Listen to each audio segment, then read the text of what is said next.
Regard, œil avisé, prunelles aiguisées, la midinale est aux aguets, par Pierre Jacquemin et Pablo Pillot-Vivien, tous les jours à 12h30. Bonjour Clémentine Autain. Bonjour Pierre Jacquemin. Merci d'avoir accepté notre invitation. Vous êtes la députée de la France Insoumise de la Seine-Saint-Denis. Vous avez cofondé le Big Bang, vous avez lancé le Big Bang avec Elsa Faucillon, la députée communiste, et vous assurez toutes les deux la codirection de la revue Regard. On va parler de l'action du Big Bang, justement, que vous avez menée ce matin devant le siège de Deliveroo. Mais d'abord, un petit rappel, c'est quoi le Big Bang ? Alors le Big Bang, c'est un appel qu'on a lancé juste après les élections européennes à toutes les forces de la gauche de transformation sociale et écologiste, parce que nous avions le sentiment qu'on était vraiment engloutis par le duopole qui s'est installé, soit Emmanuel Macron, c'est-à-dire l'accélération des politiques néolibérales telles qu'elles se mènent depuis des décennies et qui sont aussi maintenant, on le voit clairement, très autoritaires, et face à ça, une extrême droite qui s'ancre dans les têtes et qui s'ancre dans les urnes.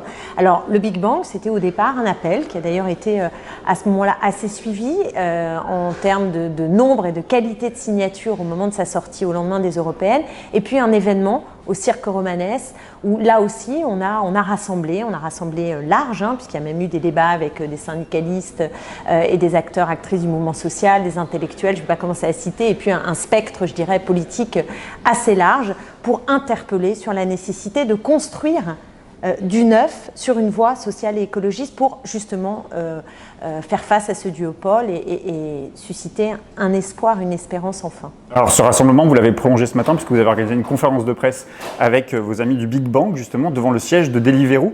Pourquoi cibler cette entreprise en particulier ? Parce qu'on a décidé de mettre l'accent sur la question de l'ubérisation.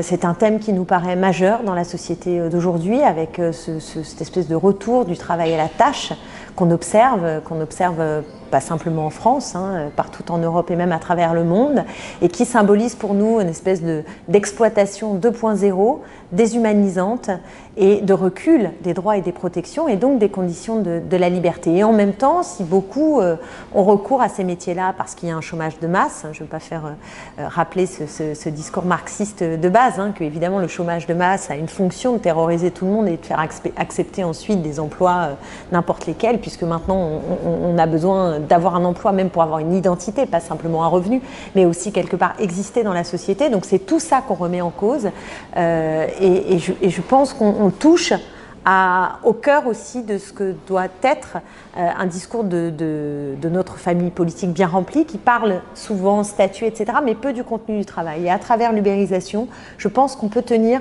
toute la chaîne. Il faut qu'on ait des revenus dignes, il faut que notre travail ait un sens, il ne faut pas qu'il soit déshumanisé, il faut sortir du travail à la tâche et il faut que les gens ne soient pas en souffrance comme ils le sont aujourd'hui dans leur travail. Vous vous rendez compte, le président de la République qui a parlé de pénibilité en disant qu'il n'aimait pas le mot, parce que ce mot pourrait laisser à penser qu'il y a des métiers pénibles, mais quelle ignorance de la réalité de tant de métiers, de la dureté de la vie de tant de gens qui ont bâti ces murs, qui repassent les chemises Ce du sur quoi vous président de la voulez République. insister, c'est sur le sens justement des métiers, ce qu'on appelle les bullshit jobs, justement, c'est on crée des services dont on ne devrait pas avoir besoin finalement, c'est aussi ça ce que vous dénoncez ? Oui, c'est-à-dire que... Deliveroo, il y a Uber, tous ces services-là aujourd'hui à la personne. Il y a une partie des métiers qui ne servent à rien, mais il y a aussi une atomisation du travail, et qu'on voit bien dans l'ubérisation. Quand vous regardez les Deliveroo, ce qui fascine, c'est qu'il n'y a plus de collectif de travail, en fait. Ils sont indépendants avec ce rêve de liberté, d'avoir des horaires plus souples, etc. Et au final, ils se retrouvent à travailler plus pour gagner moins d'argent et dans un rapport très atomisé entre eux. Et ça, c'est dangereux parce que le capitalisme, il gagne aussi de cette atomisation, de cet éclatement de ce qu'était le salariat autrefois, qui permettait d'avoir une unité et une convivialité aussi, et donc des rapports de force. Et aujourd'hui, je dirais que le cadre est complètement bouleversé, et c'est pourquoi mener la bataille et créer du lien entre des chauffeurs-livreurs, mais aussi des caissières de supermarchés, alors qui elles aussi vont être confrontées à une autre forme d'ubérisation, puisqu'on peut tout acheter maintenant en 3 clics sur Internet. Mais je crois que ça interroge aussi la société dans laquelle on a envie de vivre, des rapports humains qu'on a envie de créer et des savoir-faire aussi dans le travail. Vous l'avez dit, il y a les salariés de Deliveroo, il y a aussi ceux de Uber. Je me souviens du conflit qui avait opposé les salariés de Uber, enfin les auto-entrepreneurs de Uber avec les chauffeurs de taxi. Comment vous expliquez que ce conflit justement, alors qu'il y a des intérêts convergents entre ces métiers qui sont les mêmes, c'est ça aussi qui se joue en ce moment dans notre société, on tente d'opposer les uns aux autres, Ben oui, c'est très... sans qu'ils puissent se mobiliser ensemble? Je pense que vraiment ceux qui sont attachés à ce libéralisme débridé, à ce capitalisme infernal, je pense qu'ils ont intérêt à diviser. Voilà, il y a ceux qui seraient dans l'emploi avec statut et ceux qui sont précarisés. Ça crée une pression et effectivement, ça clive des possibilités de se rassembler et de faire force commune. Donc c'est assez habile. Je dirais que c'est assez habile et ça tire tout le monde vers le bas. Parce qu'au nom des Uber, on va casser le métier de chauffeur de taxi avec des formes de sécurité qui peuvent y être attachées. Et en même temps, on ne permet pas à tout le monde de se battre ensemble contre ceux qui exploitent. Donc c'est assez habile et ça fait partie des défis, à mon avis, du moment, d'arriver à rassembler toutes ces catégories de personnes pour dire on veut vivre dignement, être sécurisé dans notre emploi et faire valoir des savoir-faire. Parce que les savoir-faire, on le voit pour les chauffeurs de taxi, mais c'est vrai pour d'autres, hein, c'est que les savoir-faire se perdent. On a l'impression que les salariés, enfin les personnes qui travaillent vont être interchangeables, on les prend, on les jette et on ne valorise pas les métiers d'une certaine manière et donc les savoir-faire. Aujourd'hui, on le voit justement, les mobilisations sont morcelées, parfois sectorisées. Comment on fait pour faire renaître justement une véritable conscience de classe? Et si ce n'est pas une conscience de classe, c'est au moins une conscience de conditions sociales à laquelle des tas de gens ont les mêmes conditions sociales. Comment on fait renaître cette conscience de classe? Il y a longtemps, oui, il y a quelques années quand même, j'avais écrit un livre qui s'appelait Le Retour du peuple. Et à l'intérieur, justement, j'évoquais une hypothèse qui était que la question de la précarité pouvait être un levier pour fédérer. Parce qu'elle ne concerne pas simplement ceux qui sont dans la précarité effective, hein, dont on parle, ceux qui sont ubérisés en particulier, mais pas seulement, ceux qui sont au chômage. Finalement, elle impacte aussi ceux qui sont dans l'emploi. Parce que c'est au nom de cette précarité qu'on va mal payer ceux qui sont dans l'emploi, puisqu'on leur dit vous avez la sécurité de l'emploi, donc vos salaires ne peuvent pas être augmentés, puisque déjà vous avez entre guillemets la chance d'être dans l'emploi.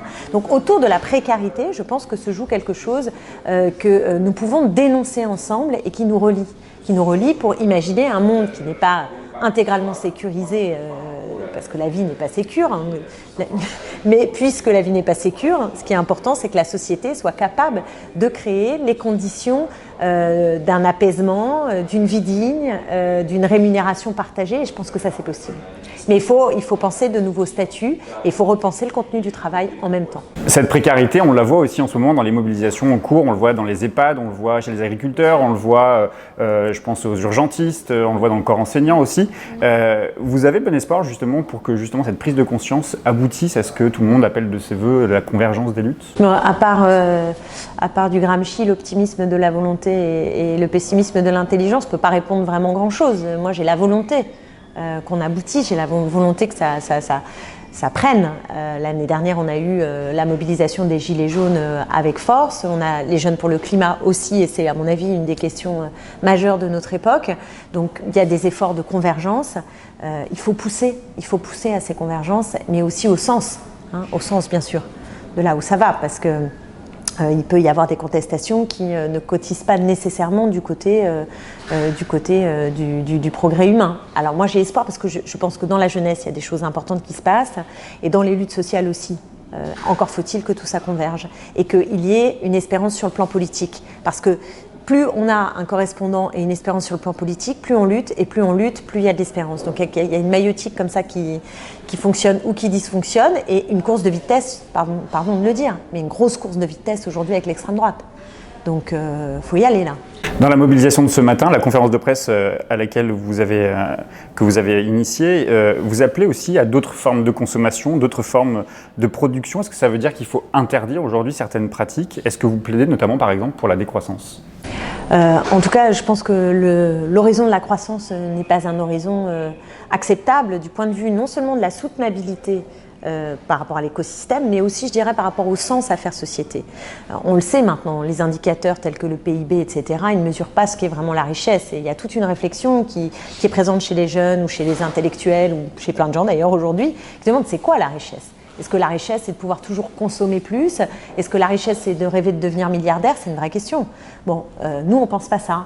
Et je pense que d'une certaine manière, le défi climatique, il peut être une chance aussi pour repenser le sens de ce qu'on produit, de qui décide de ce qu'on produit et de comment on devient un individu sans passer par la case consommateur. Vous savez que les marques, par exemple, aujourd'hui, elles ont un prix qui est lié aussi à l'identité. Je vais mettre des chaussures de telle marque ou un t-shirt avec marqué telle marque et comme ça, j'existe. Je suis quelqu'un, je me réalise. Et ben ça va pas du tout.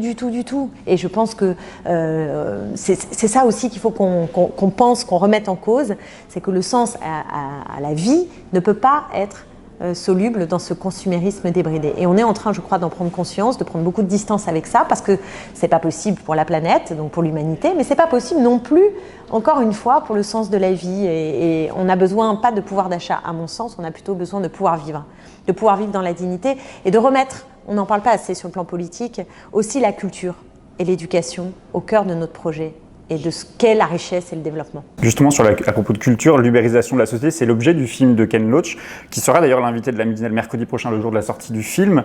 Quel poids la culture, les arts, mais aussi la fiction peuvent-ils avoir sur la prise de conscience justement de cette société ? Moi, j'attache une place très très grande à la culture, peut-être parce que je suis fille d'artiste, donc ça doit jouer, mais pas seulement. Je pense que l'univers culturel, il raconte le monde, il est là pour ça. Et donc, il participe à le transformer en le racontant. Et je suis frappée du fait que là, depuis quelques temps, mais je dirais pas si longtemps que ça, il y a une espèce dans la littérature, dans le roman contemporain, au cinéma et aussi dans les essais critiques, je trouve qu'il y a un esprit radical, je ne sais pas comment on peut dire, à la fois de dénonciation des injustices, de ce qui se passe dans plein de domaines qui reprend de la force. Pour le dire autrement, il y a eu un moment où on était plutôt dans toute cette ambiance du roman tourné autour de soi. Je ne dis pas que ce n'est pas intéressant, mais je veux dire qui parlait de son nombril, et c'est important son nombril. Mais je dirais que là, on revient avec des choses qui ont de l'audience, pas simplement dans l'underground, sur des grands films ou des grands romans qui nous parlent de la société telle qu'on ne la veut pas et comment espérer la transformer. Alors, il n'y a pas toujours le biais de l'espoir, mais en tout cas, il y a un petit parfum de révolution. On le sent. Vous organisez d'ailleurs mercredi prochain, je crois, une projection avec Olivier Besancenot en présence de mardi 15. Prochain, 15. En même temps, j'ai envie d'en faire la pub, mais il faut vite se dépêcher. Je ne sais pas s'il reste beaucoup de place. Donc, c'est le 15 à l'UGC Normandie sur les Champs-Élysées. On peut s'inscrire. Donc, c'est le prochain film de Ken Loach, qui est un peu la suite de Moi, Daniel Blake. Ça s'appelle Sorry We Missed You.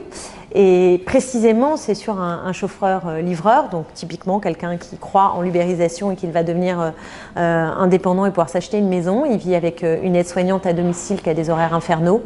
Et en fait, le film de Ken Loach nous montre un scénario infernal, c'est-à-dire que tout part en sucette.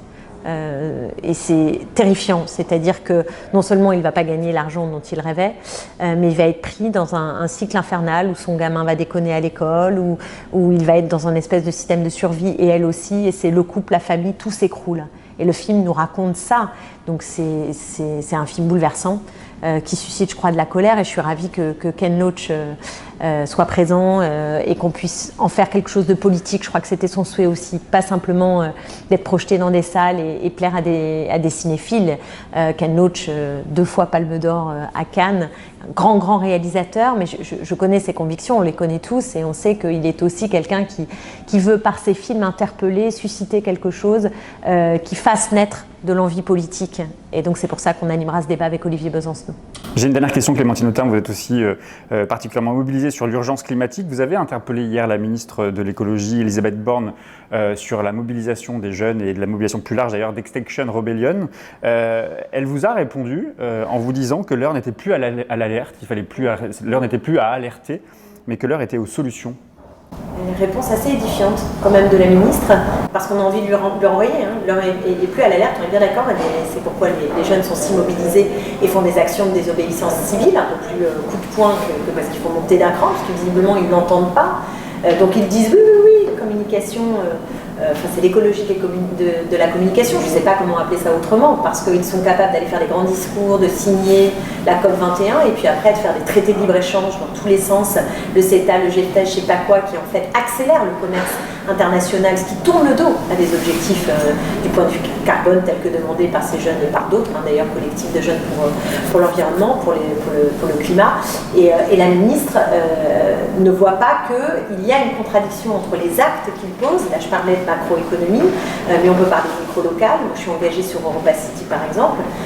Typiquement, c'est un projet délirant du point de vue carbone, mais délirant. Et il y en a plein d'autres comme ça.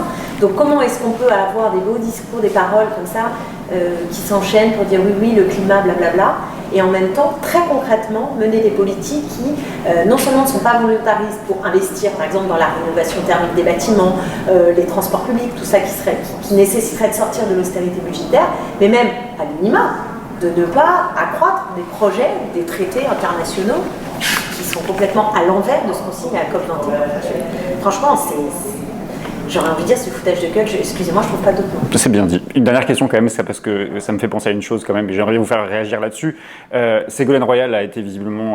on attribue à Ségolène Royal dans un dernier sondage qu'elle représenterait le mieux la figure aujourd'hui de gauche, la femme de gauche. Oui, elle incarne aujourd'hui la meilleure personnalité, en tout cas pour incarner la gauche. Et dans le même temps, elle appelle à réprimer le plus urgemment possible les militants d'Extinction Rebellion. Qu'est-ce que ça vous fait? Le sondage a été fait avant sa sortie là-dessus. Je pense surtout qu'il y a une panne aujourd'hui, visiblement, à gauche. Il y a une panne, mais c'est pas une question de figure, parce qu'on cherche toujours le leader avant de commencer à trouver déjà quel est le cadre politique et la proposition politique. Je pense qu'il faudrait prendre les choses dans ce sens-là. Et souvent, d'ailleurs, les sondages là-dessus sont très très liés à la notoriété. Très très lié à la notoriété, parce que quelqu'un qui a été candidat à la présidence de la République, évidemment, et dont on n'a pas trop entendu parler, ça joue aussi pour faire monter dans les sondages. Après, j'en sais rien.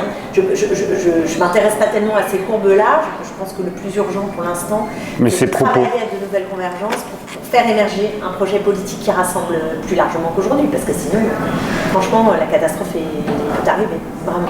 Merci beaucoup, Clémentine Autain. Merci.